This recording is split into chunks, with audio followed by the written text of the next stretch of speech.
Doutorandos e doutorandas em Ciências da Educação da Universidade Leonardo da Vinci. Eu sou o professor José Clécio Silva de Souza. Estamos aí na terceira semana da disciplina Seminário Especial 3, Educação Superior, onde é uma disciplina que vem a discutir aspectos significativos, aspectos importantes da educação superior. Com problemas que há dentro da universidade, problemas de inclusão, problemas de permanência, a questão da formação do ser humano.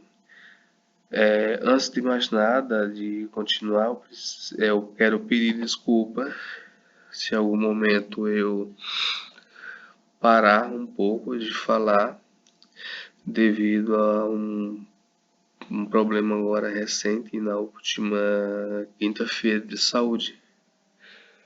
E a minha respiração ela não está tão boa quanto antes, viu? Mas peço mil desculpas e vamos devagar e vamos fazer um bom trabalho. Então, continuando aí o seminário especial 3, para essa semana nós vamos trabalhar acesso, permanência e evasão na educação superior. São 3 pontos cruciais que há na educação superior que não temos como fugir, que não temos como discutir. Daria uma excelente discussão se nós estivéssemos numa aula síncrona ou numa aula presencial, porque falar de acesso, falar de permanência, falar de evasão é algo super importante hoje, porque as consequências elas ficam quando o aluno ele abandona a universidade, quando ele deixa a universidade. E são consequências que ficam não somente para o aluno, mas também para o próprio Estado, para a própria universidade. Mas vamos lá. Eu comecei aqui colocando essa imagem, onde temos um quadro branco, 3 alunos e uma professora que diz: tema de hoje, milagres, aí tem 3 R cifrão, acontecem.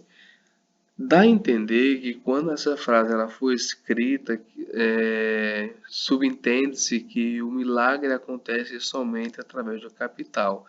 E não é somente capital que resolve problemas de sala de aula. É muita gente que nunca pisou no chão da escola dando opinião de uma coisa que eles não conhecem. E quando eu falo em chão da escola, não me refiro ao ensino superior somente, eu me refiro ali à base. Nós já estudamos sobre a questão do ensino superior, de professores que têm formação, mas nunca pisaram na escola, numa sala de aula, para saber como de fato funciona. Mas é muita gente que, quando tem eleição, que o prefeito ganha, assume uma secretaria de educação, assume uma direção de uma escola, sem nunca ter ido para uma sala de aula, e acha que o problema está sempre no professor, e não é. O problema pode estar na gestão, o problema pode estar na questão organizacional, o problema pode estar na questão financeira também, isso é inegável, e também pode estar até mesmo no próprio o professor, né? Eu acho que dinheiro é necessário, é significativo, a gente precisa receber pelo nosso trabalho e fazer um bom trabalho. E aí nós temos hoje aí uma luta para aumentar o piso, né, salarial para mais de 5 mil reais. Essa semana saiu uma matéria onde um jornal ele apontava que talvez o reajuste do magistério nacional seja de 0,85. Com isso, não chega nem a 5 mil reais ainda. Porém, essa semana conseguiu-se uma vitória, onde agora todos os contratados vão receber igual a um concursado, vão receber o piso nacional, né? Particularmente assim, que tem cidades que pagam salário mínimo e quando os outros professores que são concursados ganham o piso, aí tem essa diferença, esse preconceito. Mas voltando aqui ao nosso tema, para que o milagre da escola aconteça, tem que ir muito mais além do que ter profissionais capacitados, do que ter dinheiro na escola, do que ter ter alunos com condições, é preciso que se tenha um processo de ensino e de aprendizagem de fato pautado para o aluno, onde o aluno é o foco, onde ele deve aprender, onde o professor deve ser o mediador do conhecimento e levá-lo a descobrir, a conhecer aquilo que ele já sabe, né? E aí, com esse processo, essa preocupação, esse compromisso que o professor ele vai ter com o seu aluno, seja em qualquer forma, em qualquer fase da educação básica, precisamos mudar muitas vezes o pensamento do aluno que não tem interesse, que isso é muito comum por N motivos. A gente pode ter sim uma educação de qualidade, mas tem muitas vezes que a estrutura, o sistema, a organização da instituição, da universidade, por exemplo, ela não colabora para que o aluno ele possa permanecer na universidade e concluir o seu curso. Mas vamos discutir isso mais à frente. Então a gente sabe que o acesso ao ensino superior, o ensino superior é a fase que vem após o ensino médio, e ele só pode acontecer após a conclusão do ensino médio, após o aluno ter terminado o ensino médio, receber seu documento que ele realmente concluiu em data X o ensino médio para poder ingressar na universidade, certo? E daí, a partir do momento que ele ingressa na universidade, no curso de graduação, seja através de qual forma for, na atualidade, que ele vai estudar isso mais na frente, não vou explorar tanto agora, seja de qualquer forma que seja, ele pode entrar na graduação, ele pode entrar na pós-graduação, e ambos têm processos seletivos diferentes. Mas, porém, a gente sabe que os processos seletivos que há hoje na pós-graduação, eles são complexos, eles não é que eles sejam difíceis, eles possuem uma particularidade que faz com que muitos acabem não ingressando na pós-graduação no Brasil. Isso em nível estricto sensu. Lato sensu não, isso é super tranquilo. Mas no geral hoje no Brasil, só para citar, a maioria das universidades estão aceitando já o Enem como nota para vestibular, para poder levar o aluno a ingressar na universidade. Então, o acesso é isso, é o ingresso do aluno que acabou o ensino médio e que ingressou na universidade através de um processo seletivo distinto, escolhido pela universidade. Então, o acesso ao ensino superior ele é marcado por diversos momentos sociais, onde há alguns momentos ele foi restrito às elites, como muitas vezes até hoje a gente pode ver que há algumas instituições restringem o acesso somente às elites, porque acham que as elites ela têm um processo de compreensão melhor, um processo de aprendizado melhor, e que isso pode render bons frutos nos nossos exames de avaliação, como o ENAD, o Exame Nacional de Desempenho dos Estudantes. Mas a gente sabe também que, desde a antiguidade, apesar de ter um privilégio para a da elite, ao longo dos anos sempre foi lutando por um processo de democratização a esse acesso ao ensino superior, o que revela, não só no Brasil, mas no mundo, um motivo de inclusão educacional. Mas muitas vezes o aluno ele ingressa e infelizmente ele não consegue permanecer na universidade. Então, como falei, o ensino superior, ele sempre foi reservado lá na antiguidade, lá antes de Cristo, depois de Cristo, às classes nobres, às castas privilegiadas, que nós chamamos aí de classes sociais, as classes mais ricas, porque as classes pobres não tinham oportunidade de estudar nem de fazer um curso técnico e muito menos cursar, na verdade, um ensino superior. Então, tínhamos aí as castas privilegiadas, como na Grécia, como em Roma, como também no Egito, onde também nesse processo o ingresso ele não era passado por uma uma seleção, um exame pela meritocracia.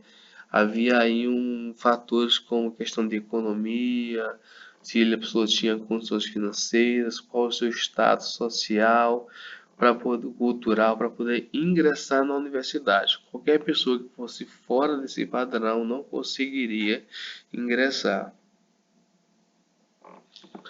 E aí, com o passar dos séculos, vão surgir algumas universidades, como na Europa, a Universidade de Bolonha e a Universidade de Paris, e também no Brasil, ali durante o período colonial, com universidades que ainda vão continuar privilegiando as classes ricas, a elite, enquanto a pobreza ela ainda fica fora da universidade. Mas nessa época aqui já há um diferencial onde é se oferecido um curso técnico, um curso de formação profissional às pessoas que não têm condições de frequentar a universidade, que não são da elite, para que elas possam melhorar, aperfeiçoar o seu processo no mercado de trabalho, o que não deixa também de ser um processo exclusivo. E aí, no século XIX, né, com a independência do Brasil, surgiram várias universidades, né, como o caso da UFRJ. Inclusive, eu preciso que vocês leiam com muita atenção o artigo que fala sobre permanência na UFRJ. Ele está lá em textos complementares, um texto assim muito bom, muito interessante. Essa universidade foi fundada em 1920 e foi marcada pela expansão do ensino superior no país, né? Onde ela depois fundou-se várias universidades e faculdades públicas e privadas, buscando atender a uma demanda crescente por formação acadêmica. Aí nesse processo de expansão de formação acadêmica, algumas pessoas que já não eram da classe privilegiada, já tiveram um pouco de acesso ao ensino superior, a ter uma profissão, mas não eram as profissões que eram destinadas às elites, como medicina, como direito, como administração, não. Eram outras profissões, tipo voltadas para as licenciaturas ou outras profissões que julgavam como inferior. E aí o acesso ao Brasil, à educação superior no Brasil tem sido uma luta constante, uma luta muito grande para colocar as pessoas dentro da universidade, manter essas pessoas dentro dessa universidade, independente de sua classe social, de sua cor, do seu gênero, porque historicamente a nossa história e a de outros países ela é baseada pela desigualdade social. E isso chegou ao acesso ao ensino superior. Porque o que acontece? As classes sociais brasileiras mais pobres, elas tinham dificuldade de ter acesso ao ensino superior. Um ou outro é que conseguia esse mérito de ingressar na universidade. Outros não, outros procuravam um curso técnico, ou iam trabalhar, iam viver sua vida e deixavam o sonho da universidade de lado. Mas temos que reconhecer e vamos discutir que ao longo dos anos foram criadas algumas políticas sociais, algumas políticas públicas que vieram a beneficiar esse acesso ao ensino superior, até mesmo levar o aluno a permanecer na universidade e concluir o curso. Não é algo que hoje é um sucesso 100%. Há muitas falhas ainda na questão do acesso, há muitas falhas na permanência, o que infelizmente leva a nós a termos um índice de evasão muito, muito alto no Brasil no ensino superior, seja na educação presencial, seja na educação EAD. Então, o governo federal ele criou um programa para levar os alunos a ingressar nas universidades. Um dos programas que foi criado foi o SISU. O SISU significa Sistema de Seleção Unificado. Ele utiliza a nota do exame do ensino médio do ano atual. Então, por exemplo, para poder ingressar na universidade em 2026, só vai poder ingressar lá quem fez o Enem no ano de 2025, para poder utilizar essa nota e se inscrever e aí no sistema, escolher duas opções e tentar ingressar em uma universidade, um curso que a sua nota alcance a nota de corte, seja superior à nota de corte. Mas é um sistema que ele, mesmo há muitas universidades públicas que participam de SISU, tem algumas universidades públicas que ainda prevalecem e desejam fazer seu próprio vestibular, seu próprio processo seletivo, não participam do SISU. E temos algumas universidades que uma parte das vagas é por vestibular próprio e outra parte pelo SISU. E aí no SISU o aluno se inscreve utilizando a nota do Enem, se eu salvo engano, se inscreve em até duas opções. Se não der para uma, pode dar para outra opção a sua nota. Eles levam em consideração tudo a média, né, do boletim do Enem de 2025. Claro que cada curso vai ter um peso diferente para cada matéria, não é o mesmo valor. E as pessoas podem estar entrando no Instituto Federal, podem estar entrando na Universidade Estadual, municipal, para poder cursar o seu tão sonhado ensino superior. Infelizmente, há um processo aí de inversão que muitos ficam para trás, porque nós sabemos que o ensino público ele é deficiente. Então, alunos da escola pública são pouquíssimos que conseguem entrar pelo SISU em cursos como medicina, como odontologia, como direito, agronomia, engenharia, porque são cursos concorridos e são alunos que vêm de escola particular e concorrem a essas vagas. Dentro aí temos as políticas de cotas, né? Temos as cotas raciais para quem é branco, negro, indígena. Há um percentual de vaga destinada a esse público. A quem é estudante de escola pública, totalmente escola pública, ou quem é de escola particular, mas estudou com bolsa integral. E aí temos também a questão das vagas, né, para as pessoas que são transexuais. Então, são algumas políticas de inclusão que foram desenvolvidas para que as pessoas possam estar ingressando na universidade.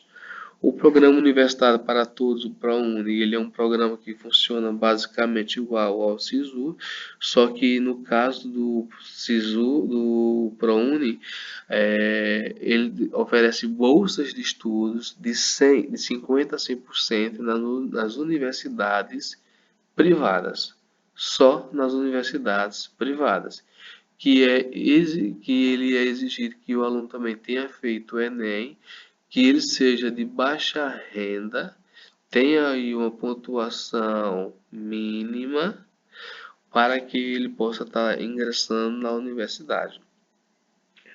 E tem que ser estudando na escola pública, mas também entra nesse aspecto aí aquela pessoa que estudou em escola particular, mas estudou na escola particular na condição de bolsista. E aí, como tanto se fala que há um apagão de professores no Brasil, o professor ele não há necessidade de comprovar renda, porque um requisito é esse do ProUni, você tem que comprovar renda, porque além de você ser estudante de escola pública, bolsista ou não de escola particular e atender os requisitos, você tem que comprovar sua renda, porque eles têm um percentual lá de renda, acho que um salário mínimo e meio aproximadamente, onde o aluno pode fazer a inscrição e concorrer a uma vaga no sistema de seleção do ProUni. Se o aluno ele não atender a esse item, então infelizmente ele acaba perdendo a bolsa de estudos. E o tratamento dentro da universidade particular deve ser igual aos pagantes, até porque eles estão pagando e não estão pagando pouco não, porque isso é descontado em imposto. Quanto mais vagas a universidade privada oferece, mais imposto é descontado. Nós temos o FIES, que é o Fundo de Financiamento Estudantil, que ele é uma forma que tem de financiar o custo dos alunos nas faculdades particulares que utilizam a nota do Enem como requisito. Então, assim, o FIES não é que o governo vai lhe dar dinheiro, ele não vai lhe dar dinheiro. Ele vai pagar a sua universidade, você em 50% a 100% a sua universidade, e quando você terminar o curso, você tem uma quantidade de anos para começar a pagar o seu curso. E é na verdade um empréstimo, né? Vamos ser bem sinceros que é um empréstimo porque o FIES ele vai cobrando juros em cima de juros a cada mês que passa. Então, quando você termina o curso, está com um valor muito alto para pagar e às vezes você não consegue pagar esse valor. E muitas vezes o que acontece? O aluno acaba ficando como inadimplente, entende? Não sei se é uma. Eu, particularmente, não sou adepto do FIES por isso, porque gera uma dívida aí para o estudante que talvez mais tarde, quando se formar, a depender da área, ele não vai conseguir ter dinheiro para conseguir pagar essa dívida com o governo. Mas o FIES é somente para as escolas particulares. E aí nós temos as cotas, como eu já falei.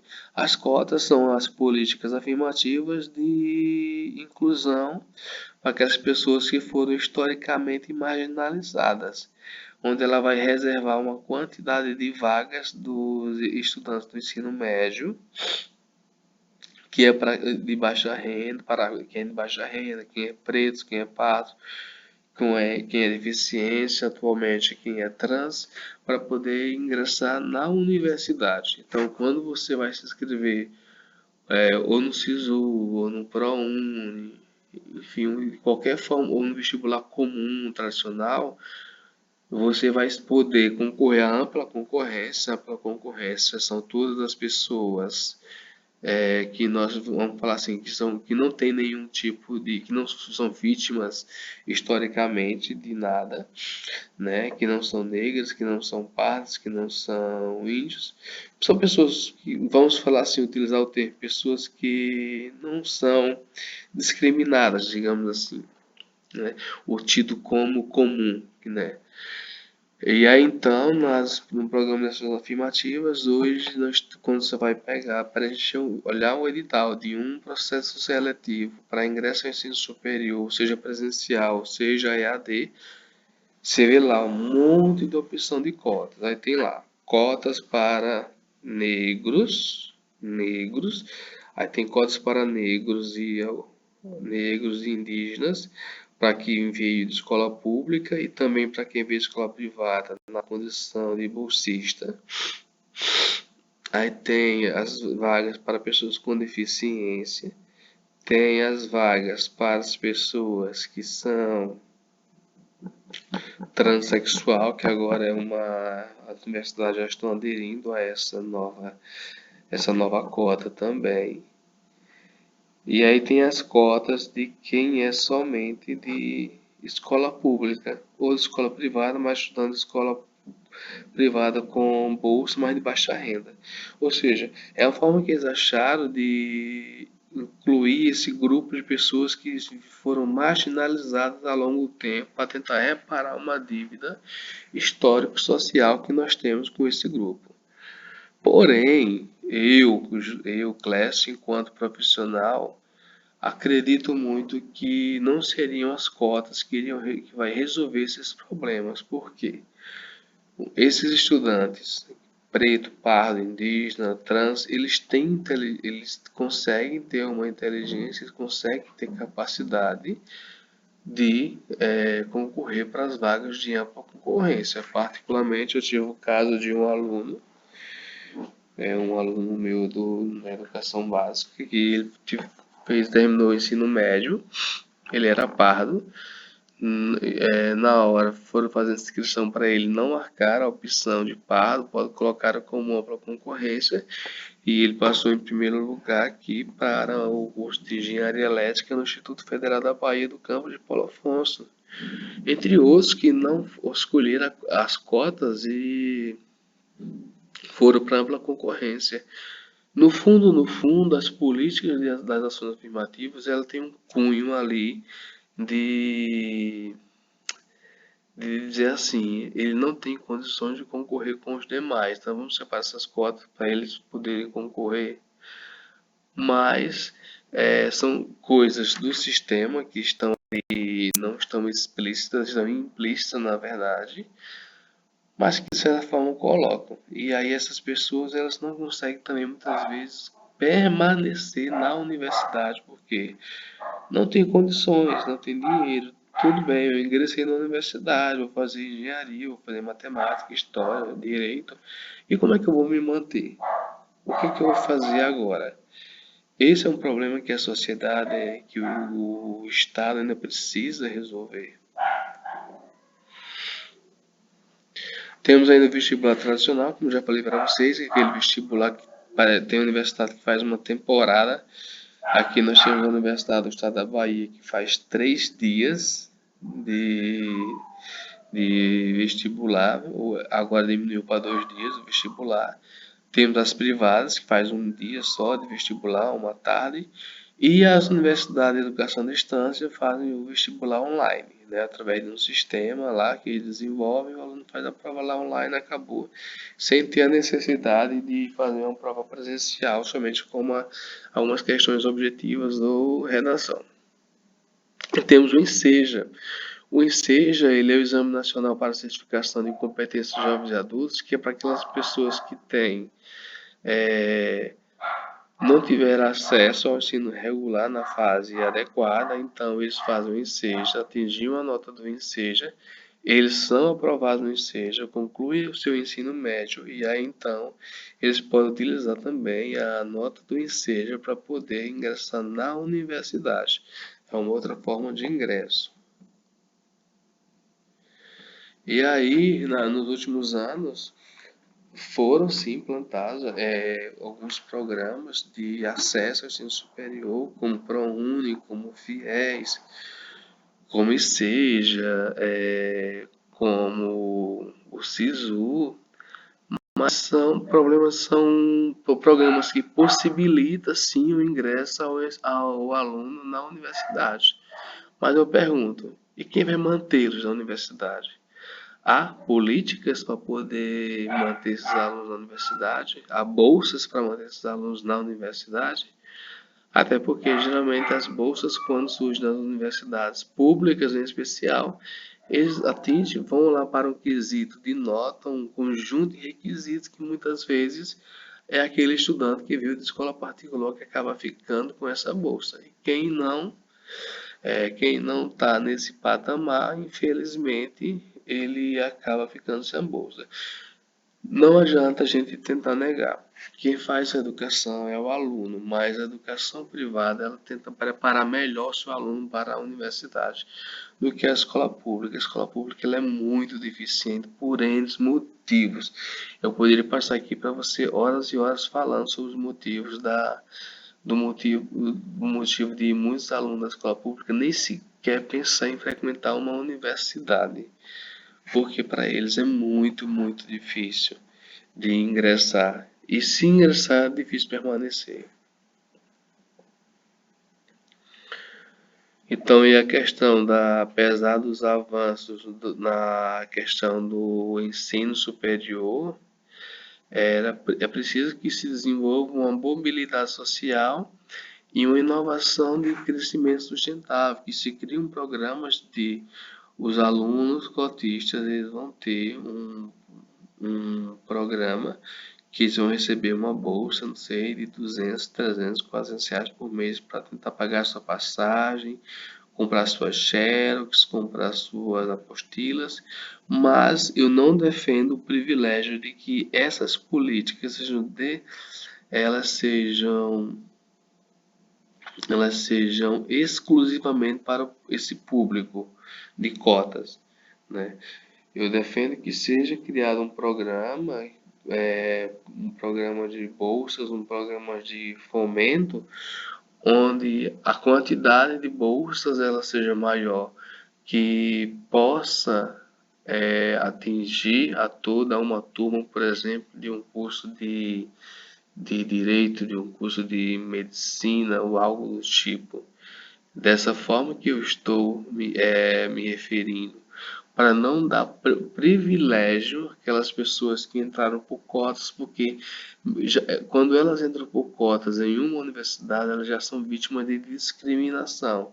As pessoas dizem, nossa, só entrou por causa da cota, entrou por causa disso, porque se fosse por concorrência, você não conseguia entrar. E aí, se pensarmos em uma política, teríamos aí uma questão de equidade e qualidade na educação superior brasileira, bem assim, melhor, e teríamos pessoas com maiores possibilidades de concluir o curso. O FIES, como eu já falei para vocês, ele é um programa que é pago, você pode se manter na universidade, mas depois quando você terminar, você tem que pagar um valor enorme. O ProUni ele ainda é mais interessante porque você vai para a universidade privada sem pagar mensalidade, mas há despesa dentro da universidade que o aluno também não consegue se manter, por mais que a ideia seja interessante.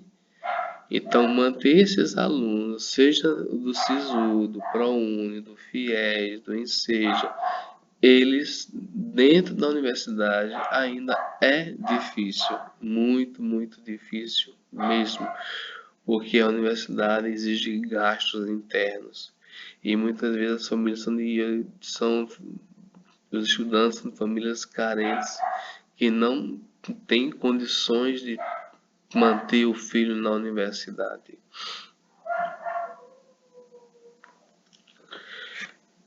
E aí temos a questão de falar um pouquinho de além da permanência, eu vou entrar um pouquinho na evasão, e que a evasão ela está diretamente atrelada não em questão da aderência do aluno ao curso, ela está atrelada à questão da questão socioeconômica, porque os estudantes da baixa renda eles têm que trabalhar e têm que estudar. E aí eles não conseguem fazer os dois, trabalhar e estudar. E quando eles são de baixa renda, geralmente eles ganham pouco, um salário mínimo por aí, tem que pegar ônibus, tem que pegar metrô, tem que pegar um transporte para chegar à universidade e voltar. E eles acabam deixando o ensino superior, mesmo aqueles que têm um emprego. Aqueles também, e aqueles que não têm emprego acabam deixando pelo fato de não ter dinheiro para poder se manter na universidade, porque falta a necessidade de um programa de incentivo estudantil, um apoio financeiro, como por exemplo uma república para esses alunos, já com alimentação, com tudo, um repasse financeiro também. Mas nós vivemos em um Brasil, em uma terra que é tudo meio estranho. Hoje, por exemplo, está se dando, né, um pé de meia ao aluno do ensino médio para que ele estude. O pessoal tem também a questão do Bolsa Família que não deixa de ser um incentivo para que o aluno possa estudar, para que ele possa ir para a escola. Agora, se ele está estudando ou não, ninguém sabe, porque esses programas não verificam as notas dos alunos. Mas agora criou-se um programa onde quem faz licenciatura ganha uma bolsa. Mas olha como é que é tão discrepante o negócio, porque se eu sou aluno da EAD, eu não tenho direito à bolsa. Eu faço licenciatura em História EAD, eu não tenho direito à bolsa. Se eu faço licenciatura em História presencial, eu tenho direito. Eles têm que entender que se está tendo apagão de professores como eles tanto afirmam, por que não dá tratamento igual, independente da modalidade de ensino? Fora que hoje estão pegando aqui no Brasil muito, muito no pé da EAD, em especial nas segundas licenciaturas, que já foram suspensas, né? As formas de segunda licenciatura em 6, 7, 8 meses. Aqui no Brasil eu trabalho em uma universidade à distância privada que ela já modificou totalmente a sua forma de trabalhar com a segunda licenciatura. Mas eu acho que falta mais igualdade. Se o aluno estuda numa segunda licenciatura em uma universidade pública, EAD, dá a bolsa. É pública presencial, dá a bolsa. É uma forma de você incentivar o aluno a concluir, já que, em especial as licenciaturas, já que há esse processo de apagão. Saiu uma matéria essa semana, para vocês terem uma noção, eu estou gravando a aula no sábado, então por isso que eu falo que ainda essa semana, saiu uma matéria que o PND apontou que o tamanho da falta de professores que nós temos no Brasil. Eu não acredito nessa matéria pelo fato de que muita gente que está fazendo o PND são pessoas que deveriam fazer o ENAD e que vão fazer o PND para não ter que fazer o ENAD. Houve uma substituição aí, né? Outra questão que também leva a questão do afastamento do aluno do ensino superior é a defasagem na educação básica. A gente sabe que a base da educação é a educação básica, é lá a educação infantil, é lá o ensino fundamental 1 e fundamental 2, certo? Eu fui professor durante muitos anos do fundamental 1, e aí eu vi a necessidade de ter que alfabetizar esses meninos, ensinar eles a ler, a escrever, a desenvolver habilidades e competências que são necessárias. Existe uma meta para que o aluno entre o segundo e o terceiro ano esteja totalmente alfabetizado. Falo pela minha realidade. A minha realidade hoje, onde eu trabalho, em uma das escolas que eu trabalho, a realidade ela é totalmente diferente. Os alunos, que na verdade eu trabalho em Alagoas, e Alagoas ele criou um programa aí em 2007 chamada progressão parcial, ou seja, ele transformou a educação básica em universidade. Vocês lembram que na universidade tem essa possibilidade de se perder uma matéria e seguir para outra matéria que exige com a mesma nomenclatura? Só que algumas universidades mantêm um pré-requisito, tipo, se eu faço matemática, eu perdi fundamentos 1, então eu não posso fazer fundamento 2, é pré-requisito. Mas eu sigo com as outras matérias. Mas já tem aqui universidades como a UNEB que acabou com o pré-requisito. Você pode perder fundamentos 1, fundamentos 2 na matemática e fazer fundamentos 3, fundamento 4 e cálculo. E assim vai. Essa resolução de 2007, ela vai tratar essa questão da progressão parcial dos alunos. Ela simplesmente vai dizer que o aluno ele ingressa no ensino fundamental de 9 anos no primeiro ano, aí ele estuda o primeiro ano, segundo ano, terceiro ano. Até o terceiro ano ele tem que estar alfabetizado. Se no terceiro ano ele não. Aí primeiro ano não reprova, segundo ano não reprova. Terceiro ano o aluno pode ser reprovado. Porém, foi que eles criaram aqui para não levar o aluno a ser reprovado, criaram uma média global, ou seja, soma a nota de todos os componentes, dos 10, 8, 9 componentes que tiver e dividir pela quantidade. E aí o aluno acaba sendo aprovado. Como professor o aluno acaba sendo aprovado?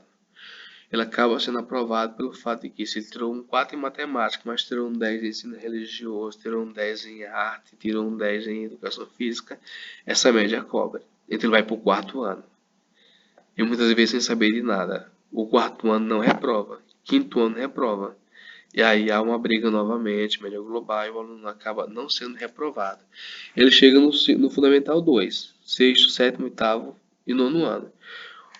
Quando a gente recebe os alunos do sexto, sétimo, oitavo, nono ano, eles não sabem ler, eles não sabem escrever. Hoje eu tenho uma turma de nono ano, por exemplo, em uma das escolas que eu trabalho, onde o aluno não sabe seu nome.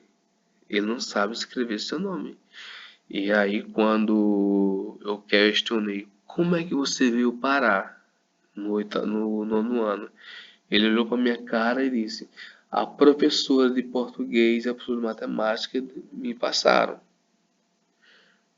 Aí eu perguntei: mas você tem consciência que você não deveria ter passado? Ele disse: sim, mas se elas me passaram, eu estou aqui. Então entra essa questão da defasagem da formação básica quando eu falo para vocês que o ensino particular ele é superior, digamos assim, ao ensino da escola pública, são por essas questões. As escolas particulares estão cheias de professores que não estão nem aí para o aluno, estão um pouco preocupados, já que não são filhos dele, porque os filhos deles estão em escola particular. E na escola particular tem que dar resultado. Por que tem que dar resultado? Porque o pai está pagando. Então o pai não aceita que o filho não aprenda a ler, não aprenda a escrever, não aprenda a interpretar, que não passe no vestibular, que não passe em nenhum SISU, em um curso bom, entende? E aí a gente sempre tem essa questão do ensino superior, é, da educação básica, da questão do baixo rendimento por parte do professor, por parte da infraestrutura da escola, mas sempre tem um ou outro professor que é comprometido, que desenvolve seu bom trabalho, e esse aluno acaba indo para a área, aquele professor que lhe apoiou, que lhe acolheu para que ele pudesse ingressar no ensino superior. São questões que a gente refletiria assim, por bastante tempo mesmo. E aí também a questão a permanência vai depender do ambiente inclusivo, se de fato na universidade o aluno ele é bem recebido, se ele não é discriminado, se ele se sente bem, se as pessoas o acolhem e se não apontam dele, entrou por cota, por isso, porque a gente sabe que a universidade é um mundo assim, é um universo, digamos que complexo de se viver, porque são várias pessoas de diferentes origens, cada um com pensamento, né? Então, assim, é um fator crucial também que haja respeito pela população que entrou, pelos estudantes que entraram pelas cotas. E o mais importante é garantir que apenas o aluno não entre na universidade, mas que ele conclua o curso, para que ele tenha uma formação de qualidade, que ele possa contribuir para a inovação, desenvolvimento da sua região, desenvolvimento do país, o desenvolvimento de si próprio para reduzir a desigualdade. Então, por isso que há uma necessidade ainda em investir em permanência estudantil no Brasil. Ou, ou ele simplesmente investe permanência na permanência do aluno na educação superior, ou vai ter turmas que vão terminar com pouca gente. Um exemplo que eu conheço, aqui na Federal de Alagoas, em Delmiro Gouveia, tem cursos que eles fazem 10, 15, 20, 30 chamadas, e o curso não consegue formar turma. Tem uma universidade particular aqui que a turma começa com 50 alunos. Aí eles terminam com 5, 6 alunos. Então você veja como é que está a questão da permanência dos alunos na sala de aula. A falta de permanência não é somente na escola pública, não. É também na educação privada. Eu vejo aqui um Instituto Federal, por exemplo, que os alunos todos desistem e correm para particular porque acham que para particular é fácil. Aí chega na particular, acham também difícil, acabam abandonando o curso, vai fazer um outro curso aí que ele acha que é mais fácil. Eles acham que aqui eles acham muito, mas pedagogia. Que pedagogia é fácil, é a ilusão do pessoal. E aí a evasão no ensino superior, ela hoje está em taxa de 57 a 60% dos alunos, né?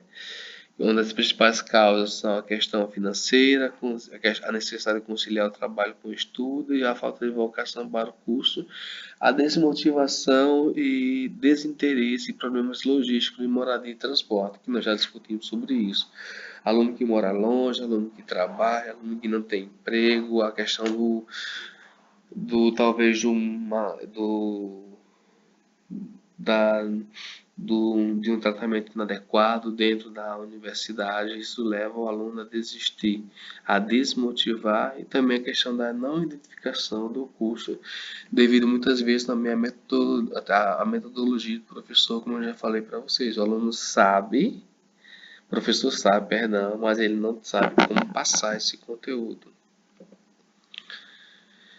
E aí, quais seriam as causas? Primeiro, dificuldade financeira, falta de recursos para arcar com as despesas dentro de uma universidade, seja pública, seja privada, porque há gasto como algumas vezes mensalidades, moradia e alimentação, que nós temos cursos que são diurnos. A questão de conciliar o trabalho e estudo, tem cursos que são diurnos, e aí o aluno precisa trabalhar e não tem como conciliar, então ele vai optar, claro, pelo trabalho dele. Tem a desmotivação e desinteresse pela questão da área, que pode estar relacionada realmente ele não se identificar com o curso, ou talvez mesmo a questão de estar associada à falta de preparo do professor. Temos a questão da logística, né, que é a questão da moradia do aluno, morar muito longe da universidade, tem que pegar transporte, chega cansado, e, enfim. Falta de preparo, ou seja, dificuldade de aprendizagem, falhas no ensino que podem levar aos interesses, que é o que eu já falei nas duas últimas aulas. Nossos professores hoje, nossos alunos do ensino superior, eles saem da universidade, ingressam em um mestrado e doutorado, mas não vão conhecer o chão de uma sala de aula. Chega lá, vão dar aula. Vamos dar aula e aí eles não conseguem ter metodologia, não conseguem conhecer a realidade. Costumo dizer que para ser professor não é o suficiente você ter um papel, um diploma de licenciatura. Você tem que conhecer o chão na real da escola. Porque assim, quando eu lembro que eu era mais jovem, quando eu fiz magistério, porque eu gostava muito de magistério, eu era mais jovem e a minha família queria que fosse para saúde. Eu digo, não, vou para saúde. Fiz magistério. E aí na universidade a gente vê aquela coisa tão linda, de como é a educação, como ela funciona. A gente vê Piaget, Vygotsky, Pavlov, tudo, Vallon. Ai, as situações que a gente vê na sala de aula. Aí quando você diz, vou trabalhar com um tal estudioso, você vê que não dá certo. Porque a realidade deles é uma realidade bem distante da atualidade. Então nós hoje temos que nos se virar nos 30 para poder conseguir dar aula e poder formar alunos com capacidade. E por fim, quais são as consequências? O indivíduo ele perde o investimento de tempo, dinheiro e frustração por não atingir seu objetivo. Ele fica frustrado, se sentindo incapaz por não conseguir concluir o ensino superior. E as instituições elas acabam perdendo receita, além do impacto negativo na estatística na formação do país. A educação financeira, a questão da universidade privada, ela perde recursos com isso, que não tem aluno para pagar, então ela não vai ganhar dinheiro. Vai causar um impacto na questão da qualidade, né, de como ela vai ser vista pela sociedade, como ela vai ser vista pelo governo federal quando for feito a avaliação institucional. E a universidade pública, ela também perde recursos a cada vez que ela perde um aluno também.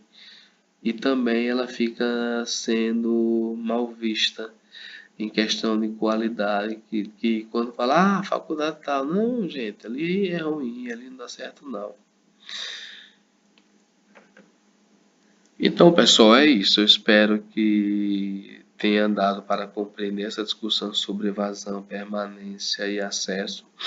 Desculpe por ter falado um pouco baixo, realmente eu estou sem condições neste sábado para gravar essa aula. Eu deixei lá o material para vocês fazerem atividade. Tem 2 textos obrigatórios que eu precisaria muito que vocês lessem e 2 complementares. E lá na atividade, que vale 20 pontos, vocês vão produzir um resumo crítico com no máximo 2 laudas completas, não mais nem menos, nem uma folha e meia, 2 laudas completas, né? Com base no texto que eu deixei anexado lá também. Já deixei o template, sigam o template, siga as orientações da BNT, siga todas as orientações que eu deixei para vocês, certo? Nos próximos dias, assim que estarei fazendo a correção de todas as atividades que já foram postadas no ambiente virtual. E não se preocupem com essa questão da nota agora, certo? Qualquer coisa que algum trabalho que tiver que refazer, eu entro em contato e vocês refazem. No mais, bons estudos e até a próxima semana.